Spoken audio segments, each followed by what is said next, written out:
Hello ladies and gentlemen, welcome back to another episode of Wild West Gun Show. Today for you, I'm not sure how to pronounce the brand of this, but it is Pieta, I believe. This is my 1851 Navy 36 caliber cap and ball revolver. Black powder revolvers used to be one of the most common handguns used back, what I guess you would say, Wild West days. Speaking of the Wild West days, outlaws like Wild Bill Hickok, he used cap and ball revolvers, and he would wake up every morning and shoot them and clean them and reload them so they would be ready for that day. So he would know that they would fire. With these, the way this gun is made, if water gets down into the cylinder and gets on the black powder, it won't fire, it won't go off. With the black powder revolver, you've got your barrel and you've got a cylinder, which it's a black powder firearm, but it's very different from a muzzleloader or a single shot black powdered pistol. With the muzzleloaders, you load from the end of the barrel. With this, you put it on half cock and you load it in the cylinder.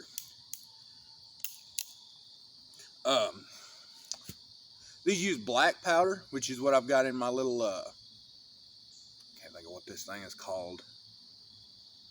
Don't worry about it. It might come to me. These use black powder compared to smokeless powder. Black powder, it's not used as much anymore. It's a weaker form of combustion to push a projectile out the barrel. And plus, it lets off a big cloud of white smoke. I'll show you guys when I shoot it.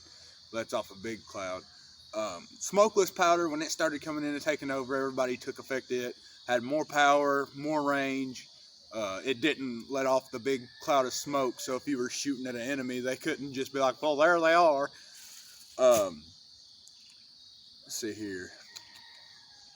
The term black powder was coined in the 1800s to tell the difference between black powder and smokeless powder, because that's when smokeless powder started coming in and they started making cartridges and rounds and such.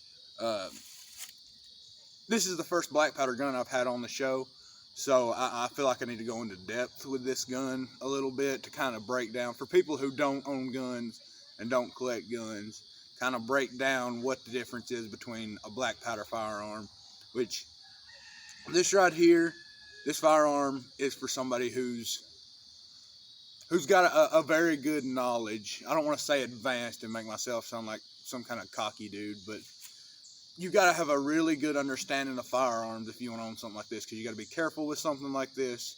You got to know which chambers you load. You got it. Like this gun, this is not a beginner gun. This is not a single shot 22 rifle I'm going to hand to a 14-year-old kid and be like, go kill a squirrel. This is more of a once you understand, let's see here, let's go to the, if you can understand the SKS that I shot, 2 weeks ago, if you can understand it and you can shoot it and load it and not get hurt, I would say move into this a little bit. Definitely start off with a single shot black powder muzzleloader if you're gonna get into black powder guns. The finish on this gun is blued. It is a 36 caliber ball. I've got all my black powder load and stuff down in here. I'll tell you guys about this stuff here in just a second. This right here, that little ball, that's what it shoots. With this gun, you're supposed to have number 10 caps, but I couldn't find any. Thanks, Biden. So I got number 11 caps to go on my gun.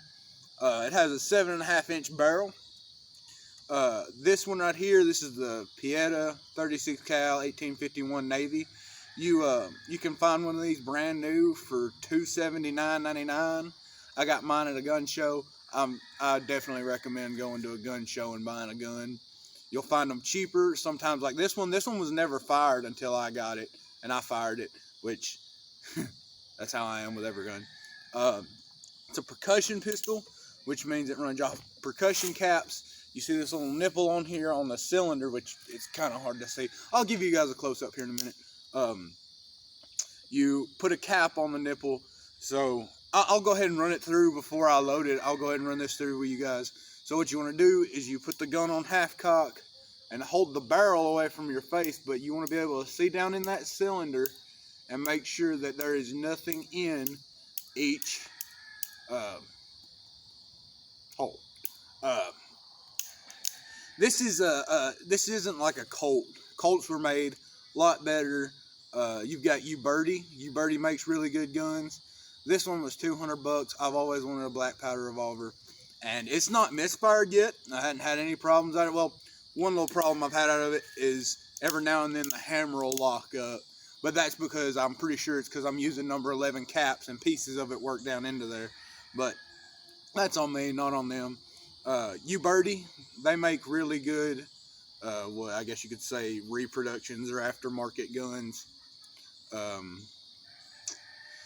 Definitely a big fan of black powder guns. I say I'm a big fan of certain guns. I'm a big fan of every gun except a High Point. But then again, I respect High Point because if you need a gun and you can't afford one, you got them. But okay, it's another video. Wild West days, Doc Holliday, Wyatt Earp, guys like that, they would have carried black powder revolvers, if I'm not wrong on that timeline. I could be wrong on that timeline. But guys like that, they would have carried the black powder revolver. This is a 6-shot. On black powder revolvers, you don't have to have a ramrod like you would on a, let's see here, a muzzleloader. For any of y'all that deer hunt, on a muzzleloader you have a ramrod that comes under the barrel. Well, that's what this one has, but let me get this broke loose real quick. That right there, it has the ramrod built into the gun. That right there, it pushes down into the cylinder. Okay, so I'm gonna load this up right quick, show you guys how to do it, get it on half cock, make sure every hole in the cylinder is empty. Then you want to get, God, why can't I think of the name of this thing? I should know what this is called. Tell me in the comments. I'm drawing a blank today. I work 10-hour shifts. I work today. I'm pretty wore out. I shoot, out of mine, I shoot 20 grains a barrel, or well, hole in the cylinder, whatever it's called. I don't know the fancy name for it, but you take your black powder, get it into your loader. We're gonna load 20 grains. You're gonna slide this over. Then you take your gun, and as you can see on this side, it is divoted right there, so that way you can put your caps on right there. And on this side, it's full, on the brass, that is. So what you want to do is you want to get the cylinder ready, and you want to pour your black powder off down in there. And then after that, you get a wad. The wad is, it's like a piece of cloth, basically. And it separates your powder from your ball, so that way it has something to push it out under compression. Now then you want to take your ramrod and push that wad down in there really good. Then you get your ball after your wad has been seated, and you set your ball on there. And then you hold the gun like this and push it down in there. We have one loaded chamber, ready to fire, ready to go. I'll go ahead and load this thing up the rest of the way, and then I'll get back to you guys right quick. Alright guys, I'm back. So I've got it loaded up. It takes a while to load one of these. The sights on this thing are on the hammer. That's one thing I forgot to mention. It's cool, but they're very inaccurate, and the balls I have loaded into here are very inaccurate. So if I don't hit the target, forgive me, I owe you one. So I'm gonna shoot this thing, and I'll probably only shoot it the 6 times that I've got, because it's getting dark and it takes forever to load this thing. So I'm gonna go ahead and shoot it for you guys, and then I'll come back and we'll talk a little bit.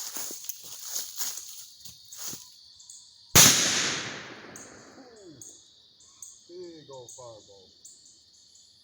This is what I was talking about. It gets hung up.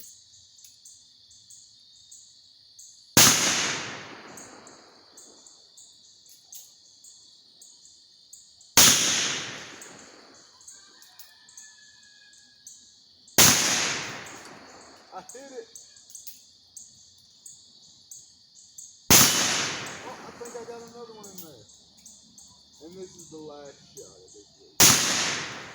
And I missed.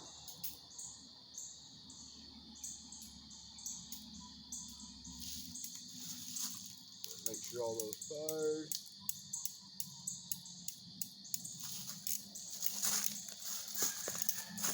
Yep. Definitely not a beginner gun. Very good gun. I like this gun. If it was a U-Birdie, I'd probably like it better. Really like U-Birdie guns, but this gun right here, I hadn't had any problems out of it. Another thing with black powdered guns, especially revolvers, you have to keep these guns clean. Black powder is very corrosive and it will rust extremely easy. Now then, I'll go ahead and give you guys a close-up of the lead balls that I've been shooting. Oh man, that right there. It's not very round, so it's not very accurate. Muskets that were used in the Civil War are black powder guns, and the mini ball was the first, I guess you would say, bullet made, and it was very accurate because it had that formed tip, and it was made like a bullet. Cap and ball revolvers, definitely a good gun. I definitely recommend, if you already own a lot of guns and know a pretty good amount, definitely get one. They're a lot of fun. Next week, I'm not sure what I'm going to shoot yet. I'll let you guys know when I get there. Thanks for tuning in. I appreciate it. If you guys don't mind, check out next week's video, and we'll catch you later.